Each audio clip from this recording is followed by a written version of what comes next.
கிறிஸ்துவுக்குள் பிரியமானவர்களே, உங்கள் அனைவருக்கும் இயேசுவின் நாமத்தினாலே உங்களுக்கு நன்றி சொல்கிறேன். இப்பொழுது நம்முடைய வார்த்தையை கேட்போம், ஒரு வசனத்தை தியானிப்போம். ஏசியா தீர்க்கதரிசியிலே 43ஆம் அதிகாரம் முதல் வசனம் சொல்கிறது.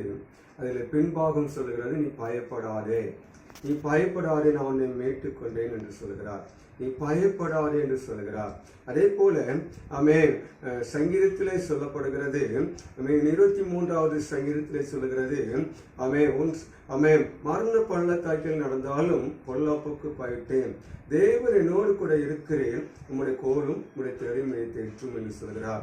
பாருங்க, எங்கே பார்த்தாலும் மரணம். ரோடுல போகும்போது, வீதியிலே போகும் பொழுது, பஸ்ஸில் போகும்போது, பைக்கிலே போகும் பொழுது, விமானத்திலே போகும் பொழுது, ட்ரெயினில் போகும்போது விபத்து.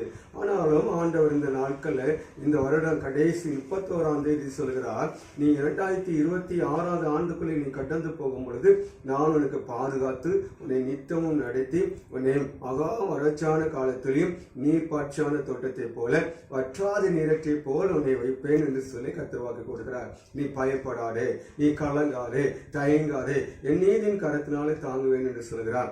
மரண பயத்தோடு கூட இருக்கலாம். இந்த நோயினால் எனக்கு பாதிப்பு இருக்கிறது, இந்த சரீரத்துல இந்த பிரச்சனையினால, இந்த குழப்பத்தினால எனக்கு பயம் இருக்கிறது என்று சொல்லி ஒரு பயத்தோடு கூட நீங்கள் இருக்கலாம். யாரோ உங்களை பயப்படுத்தி கொண்டு பயத்தோடு பய காட்டிக் கொண்டு இருக்கலாம். இன்றைக்கு ஆண்டவர் சொல்லு, நீ பயப்படாதே, நீ பயப்படாதே, நான் உன்னோடு கூட இருக்கிறேன் என்று சொல்கிறார். பாருங்க, யோசுவா 1ஆம் அதிகாரம் 5வது வசனம் சொல்லுகிறது, 1:5 சொல்லுது, நீ உயிரோடு இருக்கும் நாளெல்லாம் ஒருவன் உனக்கு முன்பாக எதிர்த்து நிற்பது இல்லை என்று சொல்கிறார். நீ பயப்படாதே, நீ கலங்காதே, தயங்காதே, என் நீதியின் கரத்தினால் உன்னை தாங்குவேன். இந்த வார்த்தையை கர்த்தர் ஆசீர்வதிப்பாராக. ஆமென்.